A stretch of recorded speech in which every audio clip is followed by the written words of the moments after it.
Hello there, everybody. Your friendly neighbourhood Adam Cleary here, joined by Ash, I think, and I am here not only with Blinding Chemistry, but with an Aquaman review. And we have some notes that you've very kindly written out. Yep. And if we didn't, I would not have a fishing clue where to begin describing this film, because we've just had a good time at the cinema. I think we had a good time. It was definitely a time leaning towards good. It was a very mixed film, which yes. I'm sure we will get into. Do you want to try and explain a bit? Yes. If you're not familiar with the premise already, this is Aquaman, who we're introduced to in the Justice League movie. He is the quasi-hero. He doesn't really go in for that kind of thing, but nonetheless, he is a meta-human, very powerful person, and he should be the king of the underworld, the undersea, the floor bed, whatever we're calling it, but instead he's just a man living on the land and taking up all the pleasures and the fun that comes with being a man with virtually no consequences in your life whatsoever. So we're introduced to him, we get a lot of his backstory, and it's about him moving down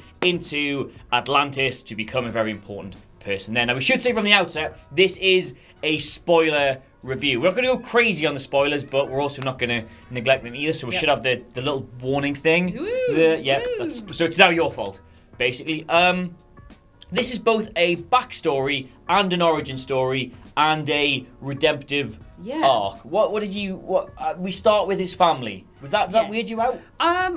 I guess, but I think what I liked about this film is it wasn't a straight up origin story, because we've had so many superhero origin stories that are literally just, hey, here's a guy, they've learned how their powers work on this arc, and that's the end of the film. Whereas this one was, here we learn about how he got his powers and how he grew into them, as well as getting an actual story, which is interesting at the same time. Interesting and, again, all over the place. It literally takes you from the sea to the land to the other side of the earth and the sea looks very much like space. It looks very much like space. Yes. It's very like alien and human at the same time. It's a fabulous visual display. A very fabulous visual display, but yeah. Did you think it was quite odd that they chose not to do an origin story for Aquaman, given that, bear in mind, we all know Batman's origin story. We've seen it 10 times. His parents are shot and he falls down the thing and bats, and then he gets his powers. Superman lands on Earth, is adopted by the Kents, reluctantly becomes this outsider, pretending to be human at the same time, and Uncle Ben gets capped by a criminal. Now, we don't know. Most people don't know the backstory to Aquaman. Yeah, I don't actually know, to be fair. So it's a bit weird that we didn't really get the full thing. I think there was holes in it, for someone unfamiliar with like all of the source material and everything, coming at it as just a straight Aquaman film, there is holes that need explaining, like we've got the Amber Heard as Mira. As Ariel. Yeah, basically grown-up Ariel, she's all grown up. And... yeah, she just has all these magic water powers, which are never really delved into, and it's not something the other Atlanteans have. That really bothered you, that? That was the first thing you said when you came out of the cinema. I want to know how she got her powers. I want to know. She was a special water lady, but how and why? Is she a metahuman? Or I don't really understand where her powers came from, because no one else had them. I just thought that was interesting. I thought it was an interesting point that could have been expanded upon. But like Momoa himself, aka Aquaman himself, there's holes in that again, because you're not quite sure what is him being human and what is him being Atlantean, and if that applies to other people as well. It took a while for them to get to how he can breathe air and water, whilst all the other Atlanteans can only breathe water. Yeah, they do sort of slip in like little one-note half explanations for things. You get, I mean, to be fair, it's 2.5 hours long as it is, and there are a lot of bits of exposition with the story, which we'll get to in a bit, that are kind of just, here is a sentence that explains that in case you were wondering. Yeah, don't at us. Basically. I think it assumes that most people don't care about that, because some superhero films can go to such lengths to justify every single thing, no matter how ridiculous, that they kind of don't tell the story. I think DC films have been slightly guilty of that in the past. So they've probably just sat down and gone, do you know what? Like, how many people actually care how she got her water powers? Do we need a 20-minute scene explaining that? I care. Yeah, but you're like, I just wanted you don't matter. I wanted the throwaway comment. I wanted she's got water powers because her mother is a dolphin or something like, and that would have been fine. Her mum's not a dolphin, but that would have been an interesting deviation. It wouldn't have been out of keeping with how weird the film was. It really wouldn't. The core premise of this story is that there is a war brewing under the sea, which I'm not going to sing the song no matter how long it's stuck in my head for, and that war is going to engulf, wash over, if you will, the people on the land in the process. And it's about how Aquaman must leave behind his life of no consequences and no responsibility and go into the sea to become the king that can avert all this war. Basically, can unite the two worlds of the land and the sea, because he is the half-breed from the land and the sea. But he can only do that with the magical golden fork. that is the only way you can do it. That is the only way you can unite the lands is with the magical golden fork, which is the trident of someone. What's his name? King Atla? Yeah. Yeah. Why not? He was the king of Atlantis. His trident is needed. His fork that imbues the powers of the sea. And you made a very good point. You said it kind of becomes a bit like National Treasure from there. Yes, there's like a proper National Treasure bit, like where they're in the desert and they're in this underground like catacomby thing, like have a little search around, and it just goes full National Treasure. But it's great. Like, you know how National Treasure is this brilliantly bad movie, yes. and it's appreciated because it's just like, yeah, whatever. This is that movie. This is Natural Treasure of the Sea. It does have a lot of vibes in that they've just sat down and gone, do you know what would be really cool? XYZ set piece, and someone in the room, some nerd will have gone, you can't do that, doesn't really make a lot of sense. We don't care, we're just going to make a good film. And everything we're going to talk about here does kind of loop back into the fact that it's not a good decision in terms of storytelling, or it's not a good decision in terms of cinema, but it led to us having an enjoyable moment in the cinema. So he takes on his half-brother. Patrick Wilson. Yes, Patrick Wilson. There's a lot of Thor vibes in this, and it is the expunged... Expunged? Expelled. What's expunged mean? The expelled half-brother who has to come back and take over from the pure blood, blah, blah, blah, etc., etc., etc. And in the process, he becomes the king of the sea, and he gets the princess and reunites all the warring factions, and turns out the people on land aren't so bad after all because you can eat roses. That's the thing that happens. It's true, and I imagine they taste all right. Seems they both did it, and there was no spitting out of the rose or anything. They actually proper ate it. We did say there would be spoilers in here. There is rose eating. It goes all over the world as well, which I assumed this would be mostly under the sea, but it's actually part of it set in the Sahara. There's Africa, as we heard from the. Do you want to tell them? Oh, there's a lovely cover. Lovely. Is it even a cover? I don't even know. It's, if I just say Toto's Africa, a seminal song, an important piece of audio history. Yes. And then I say Pitbull. Yeah, that's the two come together in that's a way the thing that happens. Oof, you aren't expecting. But yeah, that is a magical moment to reveal that we're in Africa. So we journey to the Sahara Desert. We journey to Sicily in Italy, where they're going on this quest to find this trident, which will allow them to then usurp the king, and he'll prove that he's like the main man under the ocean. But it is very much a treasure hunty film. The core plot thread is not of this raging battle. That's kind of has to be dealt with in the background. It's about Aquaman journeying around the world and becoming a better man. It's actually The Hobbit. It is actually The Hobbit in a... The Hobbit of the Sea! Do you want to unpack that? No, literally just because they go around the world looking for treasure and then they have a big battle at the end. But they didn't do it over 3 films, which is thankful. They could have got 3 films of content out of this. There is 3 films of the content. It's literally squished together quite tightly and smeared together with some plasma goop. It's strange. But we should talk about the supporting cast and Jason Momoa as well as the actual people who play these characters, because they're all... good, but in a...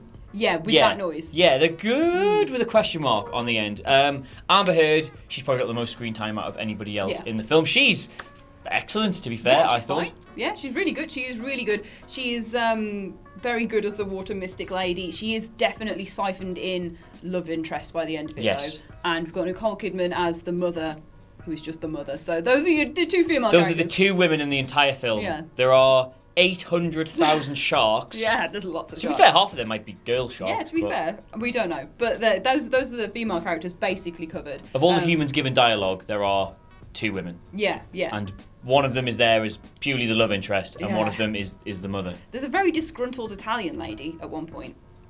I wouldn't go so far as to describe her as disgruntled. Once you see this, you'll know who we're talking about. Yeah. She's really nonplussed by the fact that... I want to talk about Manta. Let's move to Manta, because this is what this scene comes from. It's where Manta's crashing through houses and there's a disgruntled, nonplussed Italian lady. Now, Black Manta, well, it's an interesting... This whole thing is set up at the beginning as Black Manta and his father, and it's basically his origin story as well as how he becomes Black Manta and gets all this Atlantean technology to become Black Manta. He spray paints it black and it's all like, hey, cool. And there's this big reveal where he's got all his armour on, he's decked himself out, he's the real big cool dude who's coming back to get revenge on Aquaman for not saving his dad at the beginning of the film and letting him die and drown. But what does he look like, Adam? He looks like the robot from Power Rangers, Ash. He does. He looks like the robot from Power Rangers. He also looks, and I was going to research the name of it before I came in because I forgot, but he looks like a very specific Pokemon that's a name I've forgotten. Oh, he looks a bit like Venomoth. Like his Kind his of, head, yeah. like, But I think that was the moment for me, because we just looked at each other and just laughed when he appeared on screen, because the film starts with this premise of being, there's quite an ecological angle, there's a political angle, there's a lot of sort of, there's even like a meta commentary on how we discuss these strange occurrences and the treatment of the planet, and then how wars, there's a good line about how wars can, there's no winners in these things. And then, about halfway through, in Sicily, we're introduced to Johnny Five, who's trying to kill Aquaman. And then I think I just realised, do you know what?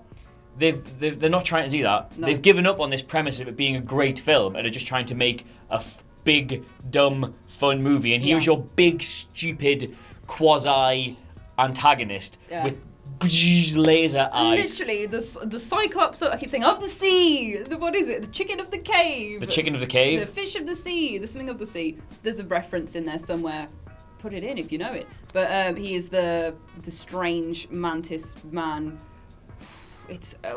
We also have Dolph Lundgren. Yeah. I'll move you on quite swiftly. Thank you. I like we also have Dolph Lundgren, who's in it and is good. We also have Willem Dafoe, who's in it and is good. There's a lot of de-aging being done on some of the characters. Although we couldn't decide what they did with Nicole Kidman. She's in both the really old bits and the new bits, and doesn't appear to have changed a day. No, not at all. She's very smooth. She just has a grey wig put on, and that's it. Like, it's really a grey wig and a fish costume. And a fish costume. She does wear a fish costume. A scaly, scary fish costume. Please excuse me for forgetting the fish costume. That is something else as well. But yeah, she just gets a grey wig slapped on and is like, oh, she's old. We get it. Which is weird, but Willem Dafoe's de-aging. Willem Dafoe becomes very smooth. He almost looks like a Willem Dafoe, like a cheap Willem Dafoe doll in the first bits, and then looks like Willem Dafoe in the later bits. But that's quite interesting, because if you remember Willem Dafoe 20, 30 years ago, he didn't look smooth or anything. He just looks like Willem Dafoe does now. So they shouldn't have bothered de-aging him, because that's just what Willem Dafoe looked like all that time ago. The supporting cast are... It feels weird to start talking about how good the characters are in the story and all that, because it's just not about that. It's about these big visual set pieces. It's very much a spectacle as it is a piece of cinema. It is. One more person we need to talk about, Patrick Wilson, briefly, because he's very smooth as well. Sorry. Yeah, we have to wash these now. He's very, very smooth as well. But I think he's actually all right. I've seen a few people slam his performance, but I think with what he's been given, which is just basically, hello, I'm the king of the sea. Who slammed his performance? I don't know. I had a quick look to see if people liked him. They didn't. Why? I don't know. I think he's given what he has to work with in that film. And his end 3 finned mask I know, I'd probably do that. I like this one actually. I think that looks. Let's have a look. Oh yeah, that's much better. Yeah. Can you do that one? I can do that one. I can do that one. Oh, I can't do that one. Anyway, he wears that weird mask. He's great. He's fine. Patrick Wilson is amazing in everything he's in, and nobody ever remembers him. Like, I think he actually plays that quite with nuance, because he wants to be the king and he genuinely thinks his cause is just, but then it's revealed at the end that the thing he's based all this anger on has actually been a lie, and he looks a bit silly. He doesn't have a lot to work with in this. I thought he was quite good. Yeah. God damn, whoever said that. Yeah. Can we talk about the CGI now? Yes, we can talk about the CGI. Is it the best, worst CGI I've ever seen, or the worst, best? I thought it was all great, but I'm very easily sucked into these sort of things. I see a big monster, I'm like, oh my god, it's the best thing I've ever seen. It was a big monster. And there was so many big monsters, there was so many original creature creations, like these big monstrous seahorses, there was the Kingdom of the Brine, which were all like Kabutos going crazy. More Pokemon references, like little crabs and shrimps and stuff going wild. There was a big old monster at the end, so spoilers and that sort of things, again, just to warn you, which is played by Mary Poppins. Played by Mary goddamn Poppins. Mary Poppins as the giant sea monster. But yeah, I thought the effects were great. It was literally an alien science fiction kingdom under the water, done well. Is it for kids? Yes. This film? Yes. Maybe? But is that a bad thing? No. Yes? I don't know. There's no blood or anything There's like no that. blood. He absolutely annihilates quite a lot of people in this movie. Especially, there's a really brutal close quarters fight sequence with a lot of different people in which he's smashing skulls and throwing things at them. They're definitely dead. Not an ounce of blood involved. No. They kind of shy away from the stabbings without any blood. Yeah. There's like eviscerations without any blood. They've really got. I think this might actually be a kids' film, which for DC represents a huge thing, doesn't it? Because they've tried to go for like Batman vs Superman and Justice League, tried to be so dark and gritty, and they try to sort of channel that Christopher Nolan vibe that we got from the original Batman trilogy. Well, not the original Batman trilogy, but that original Batman trilogy. And now, if they've just kind of taken their hands off the wheel and gone, do you know what? These are meant to be fun. We're meant to be providing a fun cinema experience rather than the greatest thing you've ever seen. And that kind of feels like that's what they've done here. And in the process, have actually produced something much better. I think this is but apart from The Dark Knight, I think this is one of my favourite like sort of DC elemented things. I think they've found their niche with good B movies. It's a B movie. It's a B movie. It's not a good movie, but it is a good B movie. It's very 80s, isn't it? Yes, it's incredibly 80s. And I think talking about directors, we do need to point out James Wan in this as well, who's categorically a horror director. You're a big fan of his. Oh yeah, I really like James Wan. I think his whole work with the Conjuring universe, with Patrick Wilson in that as well, who's good. But yeah, the Conjuring universe, Dead Silence, he incepted Saw and all that sort of thing. It's that guy who's doing this film, which is why we get so much action, I would say, without any blood. And his sensibilities for pushing things forward and having big spectacle and it being a little bit cheesy have definitely come through. And then the trench scene as well. Sorry, I'm like... No, you go. Oh, the trench scene is so good because it's just where he's allowed to actually go, whoa, let's make it spooky, and has the... What are they called? The anglerfish-like creatures. They have a name. Them. But they look like anglerfish, and they're these people that have devolved into crazy trench monsters that come and attack the ship, and they dive down, and there's this wonderful shot of them all coming in. Yeah, being chased with flare. Oh, it's so good. It's so good. It's like The Descent or something. It's good. One directorial decision he made 5 times in the film, which I thought was quite bad, would be, let's just demonstrate. Yeah. Let's just demonstrate. So what happened is, 2 characters will be doing a bit of exposition about one thing which you think is what everything's going to fit. Bob back! Something's just Oh God! We're doing another thing now! Switch places. Whoa! Oh, everything's changed because there's been an explosion. And he does that 5 times. There is no, nothing just happens anymore. There's no, attempt to go, actually, maybe we should change and do this instead. It's just, let's have a conversation about nothing. Explosion, new scene, and that happens exactly 5 times. I literally wiped that from my memory. I remember sitting in the cinema and thinking, oh, that's quite funny when it happened the first time. Second time I was like, oh, done that again. Yeah, self-referential, it's cool. Third time I was like, this is a thing. We're not even halfway through the film now. Yeah, fourth time. The 4th one was the only one that caught me off because they really lured me into that false sense of security and sissy. No. Like, they're done now. And then I'm pretty sure there was a 5th one. But the last one was the best one. The last one was the monster. Yeah, it was. But yeah, that was a very interesting way of furthering the plot by going, let's just wrap up this thing. Oh no, wait, there's more. Like, so many times over. Overall, because you've just said wrap up, and that's got me really excited about the idea of wrapping this video up. Let's do it. What's your takeaway from this? Have they created this new formula for films that they're going to try and keep doing with other DC films, or is this just... They've just thrown everything at the wall and it just has sort of worked in many ways and also not in others? I think DC in general chuck things at the wall. Things stuck with Christopher Nolan's films. That was a good sticking point, and then they tried to feed that through the other films and it fell off the wall like a slow, goopy drop. Like a slice of ham. Yeah. Yeah.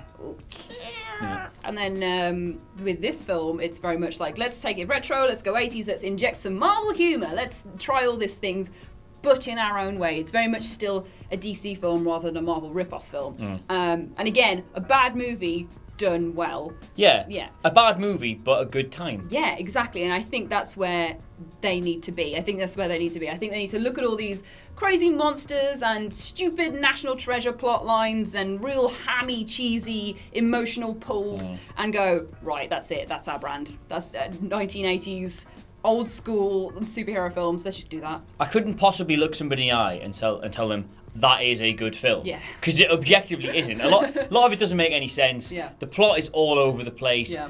The narrative threads they go through, some of the inconsistencies are so bad, but look, we're smiling. Yeah. Like we had genuinely had a good time. We have stuff we want to talk about. We laughed. We got little frights here and there. Like it was just...